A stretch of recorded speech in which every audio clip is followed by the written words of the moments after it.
நன்றி நன்றி நன்றி.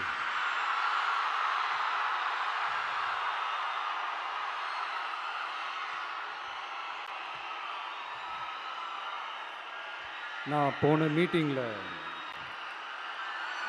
வேலூரில் பேசும்போது சொல்லியிருந்தேன், தமிழ்நாடு தான் விஜய், விஜய் தான் தமிழ்நாடு அப்படின்னு நான் சொல்லியிருந்தேன். அது ஏன் அப்படி சொன்னேன் அப்படின்னா, தமிழ்நாட்டு மக்களுடைய ஒரே பிரதிநிதியாக, உண்மையான ஒரு பிரதிநிதியாக நாம் மட்டும்தான் இருக்கிறோம்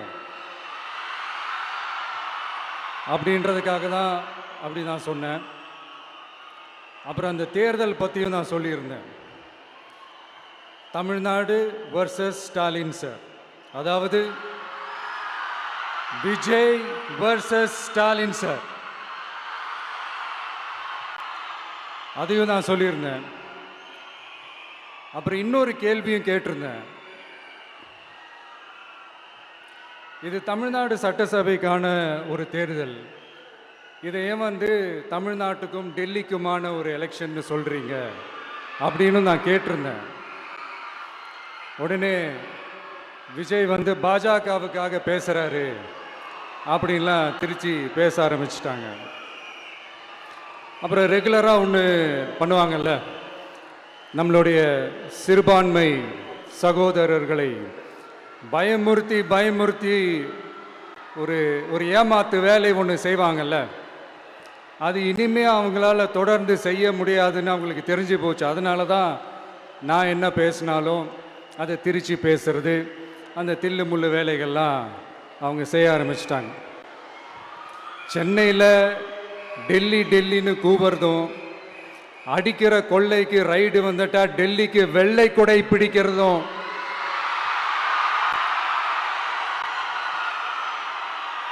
இதெல்லாம் யாருன்னு உங்களுக்கே நல்லா தெரியும். தமிழ்நாட்டை காப்பாற்றுறது திமுக தான், தமிழ்நாட்டை பிழைக்க வைக்கிறது திமுக தான், இதெல்லாமே பண்ணுறது திமுக தான், ஸ்டாலின் சார் தான். இதெல்லாம் ஒர்க் அவுட்டே ஆகாது பாஸ்.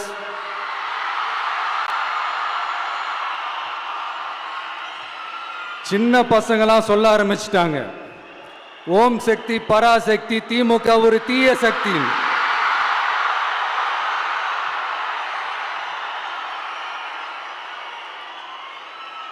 அதனால் இந்த தமிழ்நாடு இன்னொன்று வேற ஒன்று சொல்கிறாங்க. அது என்னடான்னா, தமிழ்நாட்டு அணி டெல்லி அணியா. கிரிக்கெட்டில் கூட தமிழ்நாட்டு அணியை டெல்லி அணியால் தொட்டு கூட பார்க்க முடியாது.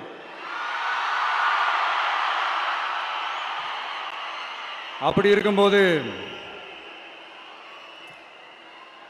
கிரிக்கெட்லையும் விசில போடுறது தமிழ்நாடு தான், சிஎஸ்கே.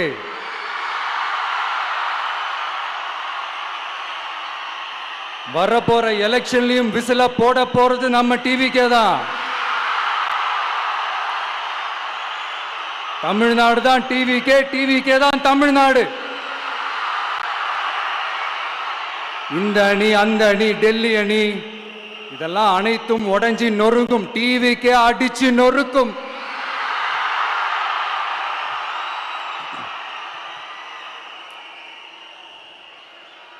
எனக்கும் என்னுடைய மக்களுக்கும் நடுவில் வேற யாராலையும் உள்ள நுழையவே முடியாது.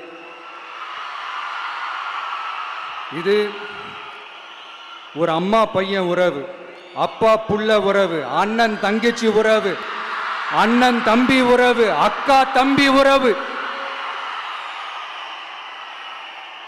இது சும்மா ஒரு எலெக்ஷனுக்கு வந்த உறவு அப்படின்னு நினைச்சிடாதீங்க. இது இயற்கையாகவே அமைஞ்ச உறவு.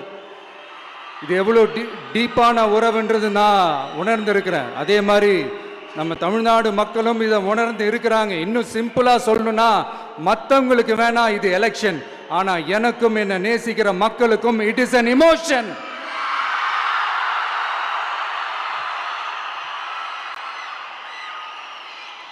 And it is not an ordinary emotion. It is a powerful oceanic emotion. இப்படி இருக்கும்போது வீட்டுக்கு வீடு விஜய், தமிழ்நாட்டுக்காக விஜய், வெற்றி பேரணியில் தமிழ்நாடு, இதெல்லாமே 100% இந்த எலெக்ஷன்ல அது ப்ரூவ் ஆகும்.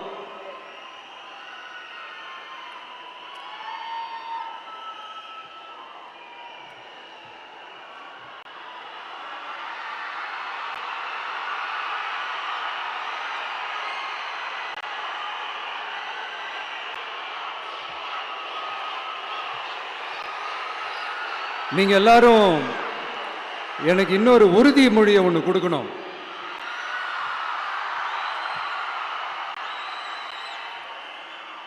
ஊழலற்ற உண்மையான சமூக நீதியை நிலைநாட்ட நம்ம ஆட்சியை அமைப்பீங்க தானே? உங்களை தான் கேட்கிறேன், நம்ம ஆட்சியை அமைப்பீங்க தானே? இந்த விஜய்க்கு ஒரு வாய்ப்பு கொடுப்பீங்க தானே? உண்மையிலே கொடுப்பீங்க தானே? இந்த விஜய நம்புறீங்க தானே? ஒவ்வொரு வீட்லயும் விசில் சத்தம் கேட்கும் தானே? அந்த விசில் சத்தம் ஒவ்வொரு பூத்திலையும் புயலா ஒலிக்கும் தானே? Thank you, thank you, thank you.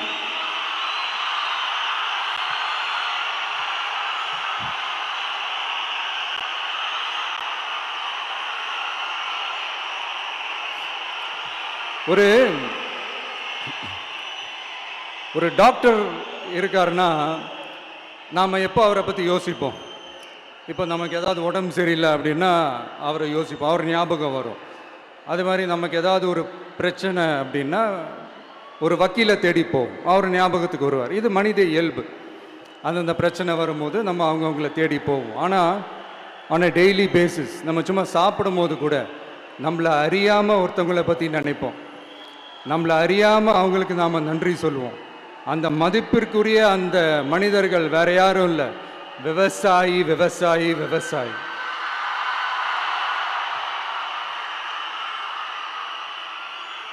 அவங்க பார்க்கறதுக்கு வேணா சாதாரணமாக இருப்பாங்க, ஆனால் அவங்க சாதாரணமான மனிதர்கள்லாம் கிடையாது.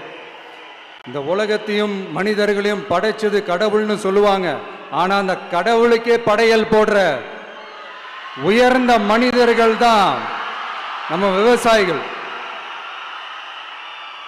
இந்த பூமியில உயிர் இருக்குது, இந்த பூமியில பூ பூக்கும், காய் காய்க்கும், பூத்து குலுங்கும்னு இந்த பூமியை அழகா காட்டி இந்த பூமியை சாமி ஆக்கிறதுல இயற்கையோட சேர்ந்து நம்ம விவசாயிகளுக்கும் ஒரு முக்கிய பங்கு ஒன்று இருக்குது. அதனால நான் ஏதோ ஓவரா ஏதோ சொல்றேன்னு நினைக்காதீங்க. எனக்கு இந்த அடுத்த ஜென்மம் மறுபிறவியை பற்றியெல்லாம் எனக்கு தெரியாது. அது உண்மை அப்படின்னா அடுத்த ஜென்மத்தில் நான் ஒரு விவசாயி குடும்பத்தில் பிறக்கணும்னு ஆசைப்படுறேன்.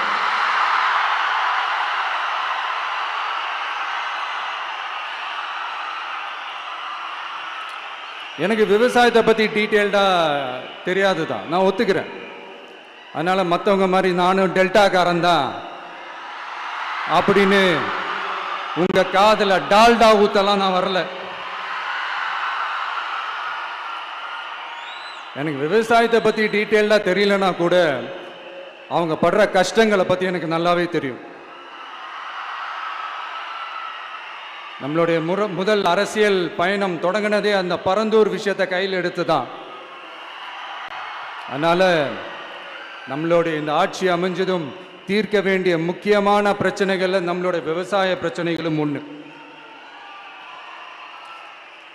முதல்வர் அவர்களுக்கு இந்த மாதிரி நீங்கள் அது செஞ்சிட்டேன் இது செஞ்சிட்டேன் அப்படின்னு நிறையா பெருமையாக சொல்லிக்கிறீங்களே, ஒரு அடிப்படை ஒரு பிரச்சனையை பற்றி ஒன்று பேசுவோமா?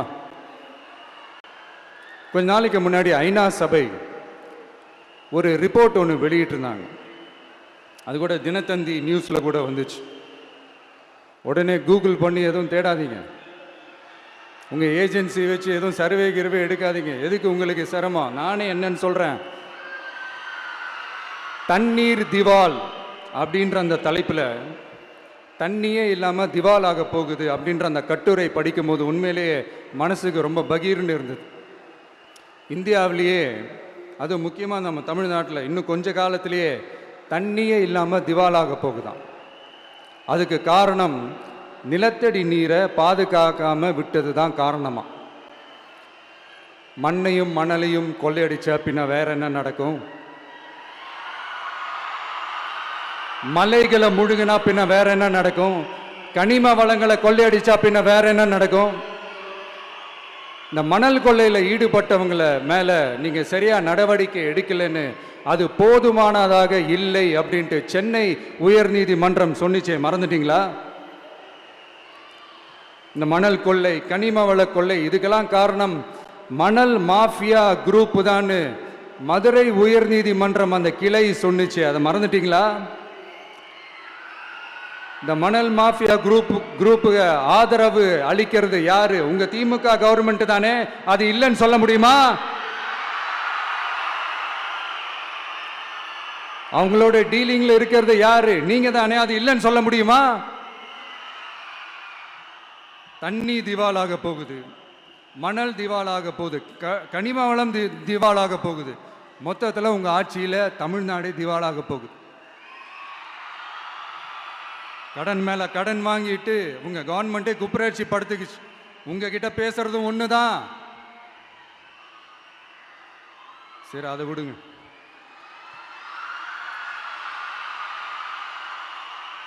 நம்ம விவசாயிகள் கஷ்டப்பட்டு விளைய வச்ச அந்த நெல்லெல்லாம் மழையில் நனைஞ்சி வீணா போச்சே. டெல்டாக்காரன்னு சொல்லிக்கிற நீங்க அதை எதாவது கவனிச்சிங்களா? அவங்களுடைய போராட்டம் எதுக்காவது கூட போய் நின்றுக்கிறீங்களா? கூண்டாஸில் மட்டும் போடுவீங்க. இதானே உங்களுடைய அந்த சாதனை. பரந்தூர் பிரச்சனை, உங்களுடைய உண்மையான நிலைப்பாடு என்ன? மேல்மா விஷயத்தில் உங்களோட உண்மையான நிலைப்பாடு என்ன? தமிழகத்தில் இருக்கிற எல்லா ஆறுகளையும் இணைப்போம், இந்தியாவிலேயே நாங்கள் தான் அதை பற்றி ஃபஸ்ட்டு யோசித்தோம் அப்படின்னு பெருமையாக சொல்லிக்கிற இந்த திமுக கவர்மெண்ட் அவங்களுடைய நாக் என்னன்னு சொல்லவா? இந்த மாதிரி பெரிய பெரிய திட்டங்கள்லாம் ஆட்சிக்கு வந்த உடனே செய்ய மாட்டாங்க. அந்த ஆட்சி முடிகிற டைமில், அந்த கடைசி 6 மாதம், அந்த 1 வருஷம், அந்த 1.5 வருஷத்தில் அதுக்கான திட்டத்தை கொண்டு வருவாங்க, அதுக்கான அடிக்கலை நாட்டுவாங்க. அதுக்கப்புறம் எலெக்ஷன் வரும், தோத்துருவாங்க. கேட்டால் எங்கள் ஆட்சி தான் முடிஞ்சிருச்சே அப்படின்னு நாடகம் ஆடுவாங்க. இல்லை, நான் தெரியாமல் தான் கேட்குறேன். மக்கள் மேலே உங்களுக்கு உண்மையிலே அந்த அக்கறை இருந்துச்சுன்னா ஆட்சிக்கு வந்த உடனே இந்த மாதிரி பெரிய பெரிய திட்டங்கள்லாம் ஸ்டார்ட் பண்ண வேண்டியது தானே. அதனால் ஆட்சி முடியும் போது அடிக்கல் நாட்டுறது. ஓட்டுக்காக என்னென்னலாம் பேசுவீங்க, ஆனால் மக்கள் இதெல்லாம் நம்புறதுக்கு அவங்க ஏமாளிங்க நினச்சிங்களா? மக்களே, நம்மளுடைய ஆட்சி அமைஞ்சதும் இந்த மாதிரி பெரிய பெரிய திட்டங்கள்லாம் உடனே ஸ்டார்ட் பண்ணுவோம். அதை அந்த 5 வருஷத்துக்குள்ள அதை முடிக்கவும் ட்ரை பண்ணுவோம். ஸோ இப்படிலாம் நம்ம பேசினா காவிரி பிரச்சனையில் உன் கருத்து என்ன, முல்லை பெரியார் பிரச்சனையில் உன் கருத்து என்ன, இப்படிலாம் அதெல்லாம் பற்றி உனக்கு என்ன தெரியுமா அப்படின்னு கேட்க ஆரம்பிச்சிருவாங்க. ஐயா, உலக மகா மேதைகளே, ROV, ரிமோட்லி ஆப்ரேட்டட் வெஹிக்கிள், அதை வச்சு தண்ணிக்குள்ளேயே போய் அணைகளோட உறுதித்தன்மையை ஆராய்ச்சி பார்க்குற வரைக்கும் நான் எல்லாம் தெரிஞ்சு தான் வச்சிருக்கிறேன்.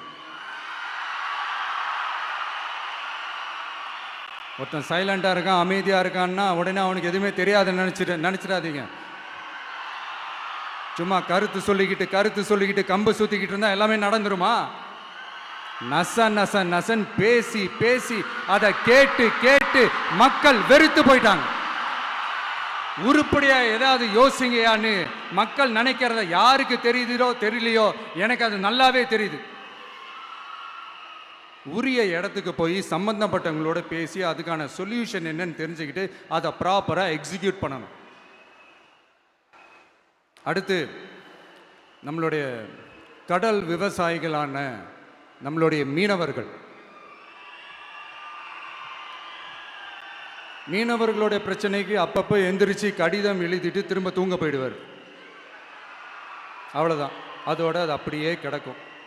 மானே, தேனே, பொன்மானே, இப்படிலாம் கடிதம் எழுதுறதெல்லாம் வேலைக்கே ஆகாது. ஒன்றிய அரசுக்கு அந்த உண்மையான உணர்வுபூர்வமான அந்த அழுத்தத்தை கொடுக்கணும். நம்ம மீனவர்கள் மேல அவங்க கையே வைக்கக்கூடாது, கையே வைக்க விடக்கூடாது. அவங்களுக்கான அந்த பாதுகாப்பு பக்காவா இருக்கணும். அதுதான் நம்மளுடைய ஒரே அஜெண்டா. மீனவர்களே, அடுத்து நம்மளுடைய ஆட்சி தான். கவலைப்படாதீங்க, தைரியமா இருங்க. உங்களுக்கான பாதுகாப்பு பக்காவா இருக்கும். இப்படி இருக்கும்போது அடுத்ததும் நாங்க தான் அப்படின்னு சிஎம் சார் சொல்லுவாங்க. அதெல்லாம் நடக்கவே நடக்காது. 2வது முறை வந்ததெல்லாம் சரித்திரமே கிடையாது. இந்த சைனாவில் கிரேட் வால் ஆஃப் சைனா கேள்விப்பட்டிருப்பீங்க.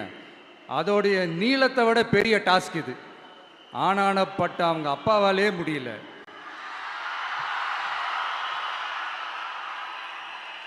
நான் முன்னாடியே சொன்ன மாதிரி உரிய இடத்துக்கு போய் சம்மந்தப்பட்டவங்களோட பேசி அதுக்கான சொல்யூஷன் என்னன்னு தெரிஞ்சுக்கிட்டா அதை எக்ஸிக்யூட் பண்ணுறது தான் ஒரு தெளிவான அரசியல். சும்மா ஆறுதல் சொல்கிறதெல்லாம் தெளிவான அரசியல்லாம் கிடையாது.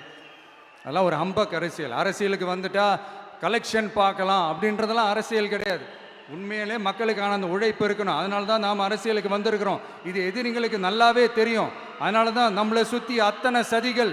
அதில் முக்கியமான சதி என்ன தெரியுமா? இத பாரு, ஒன்று நீ இல்லைனா நான் இல்லைனா நீ இல்லைனா நான். நமக்குள்ள வேற எவனும் நடுவில் வந்துடக்கூடாது. நாம 2 பேரால மட்டும்தான் மக்களை ஈஸியா ஏமாற்ற முடியும். இந்த விஜய் வந்ததுனால நமக்கு பொழப்பே போச்சு. மக்கள் வேற அவனை தான் நம்புறாங்க. நாம வெளியே அடிச்சுக்கிற மாதிரி அடிச்சுக்கிட்டாலும் உள்ள நம்மளுடைய டீலிங் பக்காவா இருக்கணும். மக்களோட ஃபீலிங்ஸை பற்றிலாம் நமக்கு கவலை இல்லை. நமக்கு டீலிங் தான் முக்கியம். மாற்றி ஆட்சிக்கு வந்துடலாம்னு நினைச்சோம். ஆனால் அது நடக்காது போல் இருக்கு. அதனால நீ என்ன பண்ற? எஸ்ஓபின்னு போட்டு ஒரு பக்கம் அவனை தடுத்துரு, இன்னொரு பக்கம் அவன் மேல பழி போட்டு நானும் தடுத்துடுறேன். என்ன ஓகேவா? டீலிங் ஓகேவா? ஓவர்.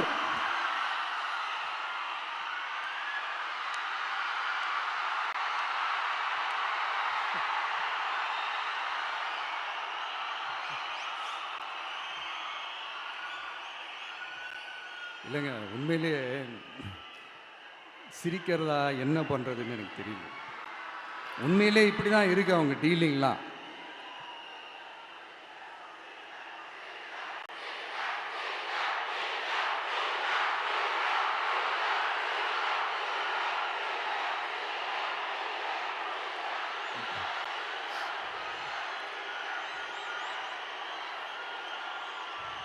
இப்படி பழி மேலே பழி போட்டு கரூரில் ஆரம்பித்து நம்ம ஜனநாயகன் படம் ரிலீஸ் வரைக்கும். ஆனால் அந்த ரிலீஸ் பிரச்சனையில் நிறைய பேர் குரல் கொடுத்தாங்க. முக்கியமாக நம்மளுடைய முதல்வர் அவர்கள் கூட பூசி மொழிகி பட்டும் படாமல் குரல் கொடுத்தாங்க. But what ever it is, குரல் கொடுத்த அவங்களுக்கும் மற்றவங்க எல்லாருக்கும் இந்த நேரத்தில் என்னுடைய நன்றியை தெரிவிச்சுக்கிறேன். இப்படி நம்ம வெளிப்படையாக பேசுறதுனால சிஎம் சாரோட மனநிலை இப்போ எப்படி இருக்கும் தெரியுமா? ஏற்கனவே கட்சிக்காரங்க தொல்லை தாங்க முடியல, தூங்க விட மாட்டேறாங்க. இந்த விஜயம் வந்து தூங்க விட மாட்டான். நம்ம பாட்டுக்கு ஹைவேல சைக்கிளில் சோலாவா போலான்னு நினைச்சோம். இவன் நாடானா மக்கள் சக்தியோட வந்துட்டு இருக்கான். இவன் தான் கேள்வி கேட்கறான்னு பார்த்தா மக்களையும் கேள்வி கேட்க வைக்கிறான். 1000 ரூபாய் கொடுத்துட்டு இருந்தோம், 5000 ரூபாய் கொடுத்து ஏமாத்தலான்னு பார்த்தா அதையும் கேள்வி கேட்க வைக்கிறான். விசில் சத்தம் வேற விண்ண முட்டுது. கூட்டணி கட்சிகள் தொல்லை வேற தாங்க முடியல. இவன் பண்ற பிரச்சாரத்தையாத்த முடக்கலான்னு பார்த்தா அப்பவும் மக்கள் அவன் பின்னாடி தான் நிக்கிறாங்க. என்ன பண்றது ஏது பண்றதுன்னு தெரியாத ஒரு மனநிலையில இருப்பாரு. ஆனா சார், நீங்க இந்த விஜயம் முடக்கலாம். ஆனா ஒவ்வொரு வீட்டில் இருக்கிற ஒவ்வொரு விஜயையும் உங்களால முடக்கவே முடியாது.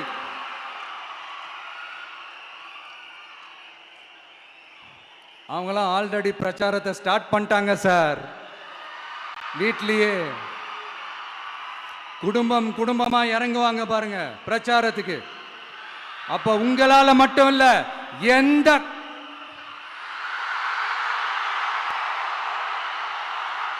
யாராலையும் தடுக்க முடியாது.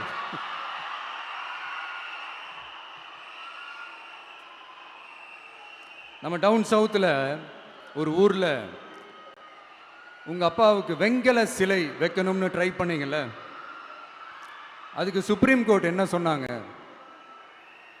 மக்களோட பணத்தில் யாருக்கு புகழ் பாட பார்க்குறீங்க அப்படின்னு கேட்டாங்கல்ல.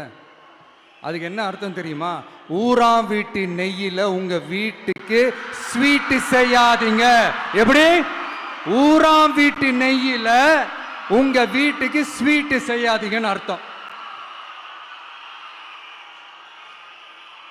மக்களோட ஒரு அடிப்படை வாழ்வாதாரத்துக்கு ஏதாவது பிரச்சனைக்குன்னு கேட்டா நிதி சுமைன்னு சொல்றீங்க. செலை வைக்கிறதுக்கு மட்டும் எங்கிருந்து சார் காசு வருது?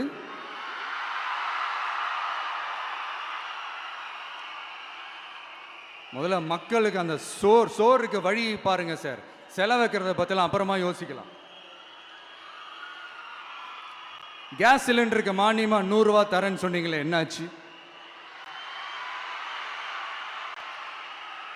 கரும்புக்கு ஆதார விலையா 4000 ரூபாய் தரேன்னு சொன்னீங்களே, என்னாச்சு? ரொம்ப நாள் கல்யாணமே ஆகாம இருக்கிற பெண்களுக்கு அவங்களுடைய கல்வி தகுதிக்கு ஏற்ப அரசு வேலை கொடுப்போம்னு சொன்னீங்களே, என்னாச்சு? இதெல்லாம் வெறும் சாம்பிள் தான். இதோட ஹைலைட் ஒன்று இருக்கு. மாநில அரசால முடியவே முடியாதுன்னு தெரிஞ்சுக்கிட்டோம், நாங்க வந்தா நீட்டை ஒழிப்போம். ஆகா ஆகா ஆகா ஆகா, எவ்வளவு பெரிய ஒரு மோசடி இது! கேட்டா நாங்க தான் முன்மாதிரி ஆட்சின்னு சொல்லுவாங்க. மோசடி ஆட்சி. மோசமானவங்களே முக்கியமானவங்க கேள்விப்பட்டிருக்கிறீங்களா? அந்த மாதிரி மோசடி ஆட்சியிலே முக்கியமான ஆட்சி இந்த திமுக ஆட்சி. மக்களே, மக்களை நேசிக்கிற விஜய் வேணுமா? மக்கள் விரோத ஆட்சி நடத்துற ஸ்டாலின் சார் வேணுமா?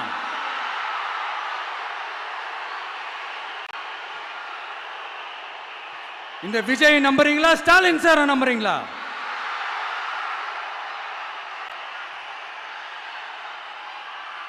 இந்த சத்தத்துக்கு அர்த்தம் தெரியுமா சார்? ஸ்டாலின் தொடரட்டும் அப்படின்னு அர்த்தம் கிடையாது. தீய சக்தி திமுக ஆட்சி மறையட்டும், தூய சக்தி டிவிகே ஆட்சி வரட்டும். நானும் உதிக்கட்டும்னு சொல்லாம்னு நினைச்சேன், பார்த்தா அதை வேற திருச்சி பேச ஆரம்பிச்சிருவாங்க. திருநெல்வேலியில், நாங்குநேரியில் இப்போ ரீசெண்டா ஒரே லைன்ல சொல்லணும்னா, நம்ம நண்பர் ஒருத்தர் ட்வீட் போட்டிருந்தாரு, அதையே சொல்றேன். ஸ்டாலின் தொடரட்டும், சட்டம் ஒழுங்கு சந்தி சிரிக்கட்டும். இதுதான் அந்த பிரச்சனைக்கு ஒரே லைன்.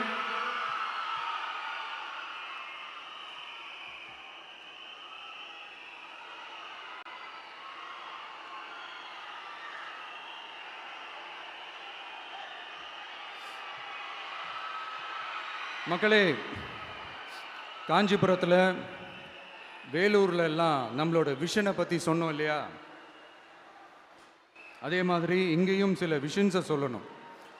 இது மற்றவங்க மாதிரி தேர்தல் வாக்குறுதின்னு சொல்லி ஏமாத்துறது கிடையாது. நம்மளை நம்புகிற மக்களுக்கு நம்பிக்கை தர்றது. நம்ம ஆட்சிக்கு வந்ததும் இதெல்லாம் செய்ய நடவடிக்கை எடுப்போம்னு சொல்றது. டெல்டா விவசாயிகள் சமீபத்தில் கூட உரத்தட்டுப்பாட்டை சந்திச்சிங்கல்ல. சில பேர் உரத்தை பதுக்கி வச்சு அதிக விலைக்கு விற்றதா நியூஸ்லாம் கூட வந்துச்சு. நம்ம டிவிக்கு ஆட்சி வந்ததும் உரத்தட்டுப்பாடு இல்லாம பார்த்துக்குவோம்.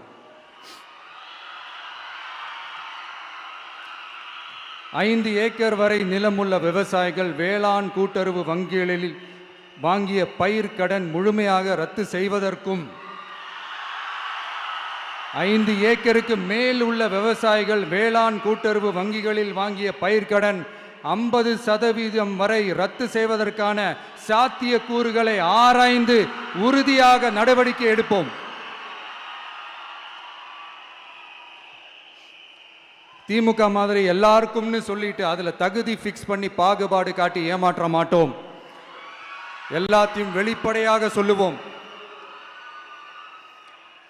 2 ஏக்கர் வரை நிலமுள்ள விவசாயிகள் மற்றும் நிலமற்றவர்கள் குடும்பத்தில் யாரும் மாநில மற்றும் ஒன்றிய அரசு ஊழியராக இல்லாமல் இருக்கும் பட்சத்தில் அவர்களின் குழந்தைகளின் பொறியியல் மற்றும் மருத்துவம் உள்ளிட்ட தொழிற்கல்வி முதல் அனைத்து வகை படிப்புகளுக்குமான முழு செலவையும் அரசே ஏற்கும்.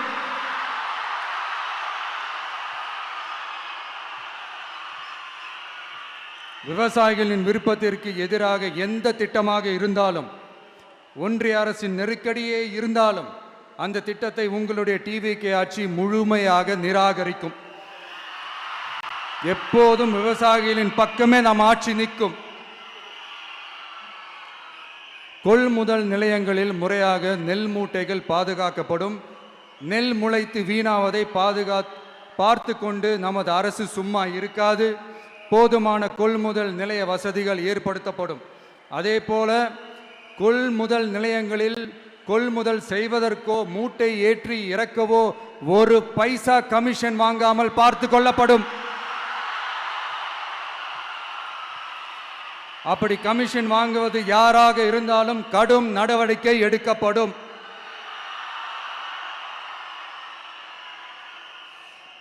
ஐநூறு ரேஷன் கார்டுகளுக்கு ஒரு ரேஷன் கடை என்ற வரையறை நிர்ணயிக்கப்படும். கிராமங்களிலும் எடையாளர் நியமிக்கப்படுவார். பெண் விற்பனையாளருக்கு பெண் எடையாளர், ஆண் விற்பனையாளருக்கு ஆண் எடையாளர் என்பது பின்பற்றப்படும்.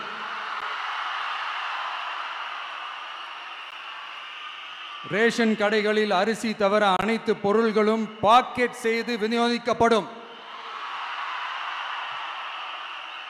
மீனவர்களுக்கு ஒன்றிய அரசு சட்டப்படியான பாதுகாப்பை உறுதி செய்ய வேண்டும். அதற்கான உண்மையான உணர்வுபூர்வமான அழுத்தத்தை ஒன்றிய அரசுக்கு நமது டிவிக்கு அரசு கொடுக்கும். நான் மீண்டும் சொல்றேன், கல்வி, மருத்துவம், ரேஷன், குடிநீர், சாலை வசதி, பஸ் வசதி, இது மாதிரி அடிப்படை விஷயங்களுக்காகத்தான் நம் அரசு முதல்ல முக்கியத்துவம் கொடுக்கும்.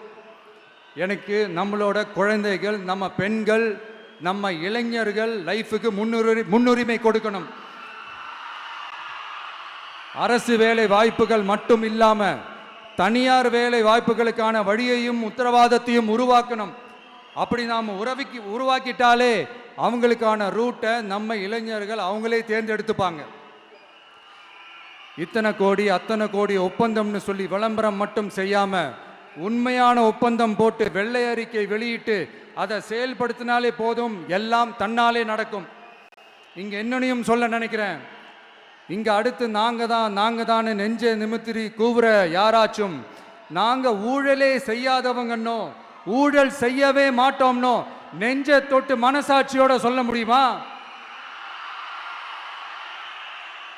ஆனா நாம இன்னைக்கு இல்ல, ஆட்சிக்கு வந்ததுக்கு அப்புறமும் ஓப்பனா தில்லா கட்ஸா சொல்லுவோம், ஊழல் லஞ்சம் இல்லாத ஒரு ஆட்சியை கொடுக்க உண்மையா ட்ரை பண்ணாலே போதும், எல்லாம் தன்னாலே நல்லா நடக்கும். எல்லாரும் கொஞ்சம் கை இப்படி வைங்களேன். எங்க ஓட்டு எங்க உரிமை, எங்களை யாரும் விலைக்கு வாங்க முடியாது.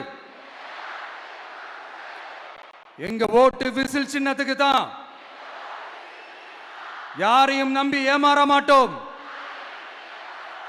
எங்க வார்த்தையிலிருந்து மாற மாட்டோம். இது நிஜம். தேங்க்யூ.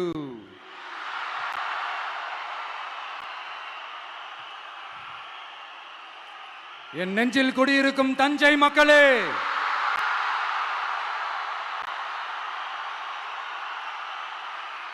என் நெஞ்சில் குடியிருக்கும் வேலூர் மக்களே,